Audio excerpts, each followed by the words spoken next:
I started for school very late that morning and was in a great dread of scolding, especially because M. Hamel had said that he would question us on participles, and I did not know the first word about them.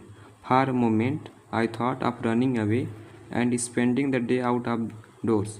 It was so warm, so bright, the birds were chirping at the edge of woods, and in the open field back of the sawmill, the Prussian soldiers were drilling. It was all much more tempting than the rule for participants, but I had the strength to resist and hurried up to school.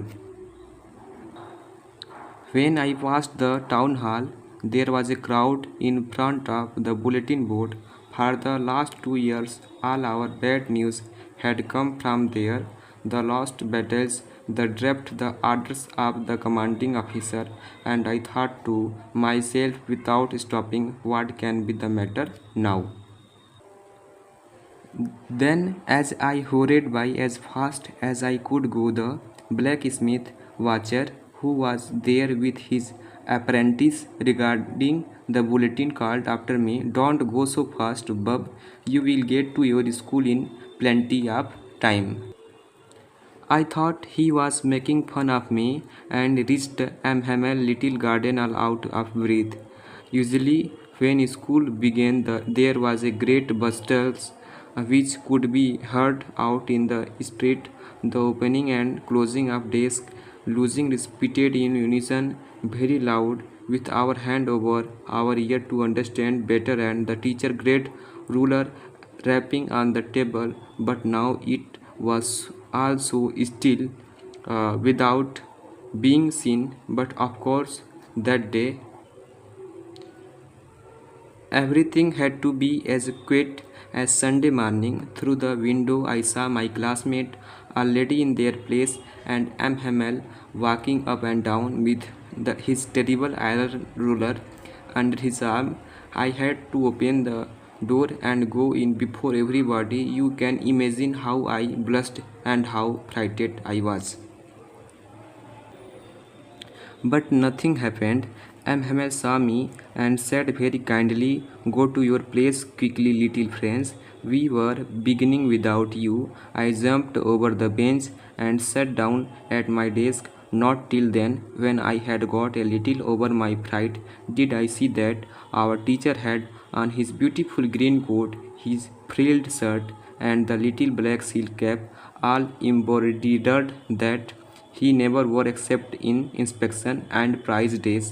Beside, the whole school seemed too strange and solemn, but the thing that surprised me most was to see on the backbenches that were always empty, the village people sitting quietly like ourselves, old Hauser with his three-cornered hat, the farmer mayor, the farmer postmaster, and several others beside. Everybody looked sad, and Hauser and brought an old primer thumbed at the edge, and he held it open on his knees with his great spectacles lying across the page. While I was wondering about it all, M. Hamel mounted his chair and, in the same grave and gentle tone which he had used to me, said, "My children, this is the last lesson I shall give you. The order has come from Berlin to teach only German in the schools of Alsace and Lorraine. The new master come tomorrow. This is your last French lesson. I want you to be very attentive." What a thunderclap this word were to me! Oh, the rich! That was what they had put up at the town hall. My last French lesson, why I hardly knew how to write. I should never learn any more. I must stop there. Then, oh, how sorry I was for not learning my lesson, for seeking bird eggs or going sledding on the shore.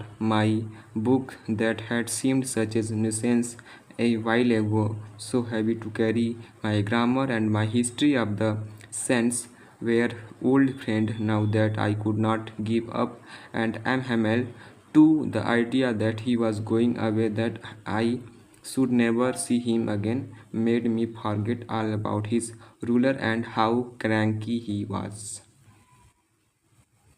Poor man, it was in honor of this last lesson that he had put on his fine Sunday clothes, and now I understand why the old men of the village were sitting there in the back of the room. It was because they were sorry too that they had not gone to school more. It was their way of thanking our master for his 40 years of faithful service and of showing their respect for the country that was theirs no more. While I was thinking of all this, I heard my name called. It was my turn to recite. What would I not have given to uh, be able to say that dreadful rule for the participle all through very loud and clear and without one mistake? But I got mixed upon the first words and stood there holding on my desk, my heart beating and not daring to look up. I heard Hamel said to me, I want to scold you, little friends. You must feel bad enough to see how it is. Every day we have said to ourselves, Bah, I have plenty of time. I have learned with tomorrow. And now you see where we have come out. And that the great trouble with LJC puts off learning till tomorrow. Now those fellow out there will have the right to say to you, how is it you pretend to be Frenchman and yet you can neither speak nor write your own language, but you are not the roast poor little French we have all a great deal to reproach ourselves with. Your parents were not anxious enough to have you learn. They preferred to put you to work on a farm or at the mill so as to have a little more money. And I have been to blame also. Have I not often sent you to water my been to blame flowers instead of learning your lessons? And when I wanted to go fishing, did I not just give you a holiday? Then from one thing to another, M. Hamel went on to talk of the French language, saying that it was the most beautiful language in the world, the clearest, the most logical, that we must guard it among us and never forget it, because when a people are enslaved, as long as they hold fast to their language, it is as if they had to the key to their prison. Then he opened a grammar and read us our lesson. I was amazed to see how well I understood it all. He said seemed too easy, so easy. I think too that I had never listened too carefully, and that he had never explained everything with so much patience. It seemed almost as if the poor man wanted to give us all he knew before going away and to put it all into our heaps at one stroke. After the grammar, we had a lesson in writing that day. Amhamel had new copies for us, written in a beautiful round hand, French Alsace, France Alsace. They looked like little flags floating everywhere in the schoolroom, hung from the road at the top of our desk. You ought to have seen how everyone set to work and how cute it was. The only sound was the scratching of the pens over the paper. Once some battles flew in, but nobody paid any attention to them, not even the littlest ones who worked right on the tracing their fish books as if that was French too. On the roof, the pigeons quit very low, and I thought to myself, will they make them sing in German, even the pigeons? Whenever I looked up from my writing, I saw Hamel sitting motionless in his chair and gazing first at one thing, then at another, as if he wanted to fix in his mind just how everything looked in that little schoolroom.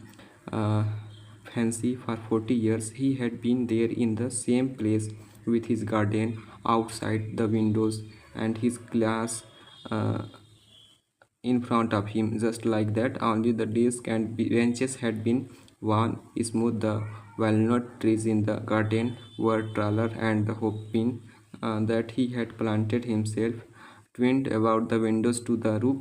How it must have broken in his heart to leave it all, poor man, to hear his sister moving about in the room above, packing their trunks, for they must leave the country next day.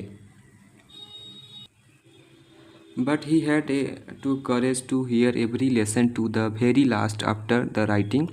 We had a lesson in history, and then the babies chanted their baby bow down there at the back of the room. Old Hauser had put on his spectacles and holding his primer in both hands, spelled the letter with them. You could see that he too was crying. His voice trembled with emotions, and it was so funny to hear him that we all wanted to laugh and cry. Ah, how well I remember it, that last lesson. All at once the church clock struck 12, then the Angelus. At the same moment, the trumpets of the Prussian returning from drill sounded under our windows. M. Hamel stood up, very pale in his chair. I never saw him look too tall, my friend, said he. But something caught him. He could not go on. Then he turned to the blackboard, took a piece of chalk, and bearing on with all his might, he wrote as large as he could, Vive la France. Then he stopped and leaned his head against uh, the wall, and without a word, he made a gestures to us with his hand. School is dismissed, you may go.